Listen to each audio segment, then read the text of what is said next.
Alalahanin mo ang lumikha sa iyo habang bata ka pa. At bago dumating ang panahon ng kahirapan at masabi mong, hindi ako masaya sa buhay ko. Alalahanin mo siya bago dumilim ang araw, ang buwan, at ang mga bituin na parang natatakpan ng makakapal na ulap. Darating ang araw na manginginig ang iyong mga bisig, at manghihina ang iyong mga tuhod. Hindi ka na makakanguyang mabuti, dahil iilan na lang ang iyong ngipin, at lalabo na ang iyong paningin.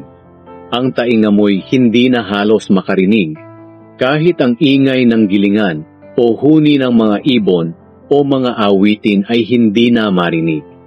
Matatakot ka nang umakyat sa matataas na lugar o lumakad sa lansangan ng nag-iisa.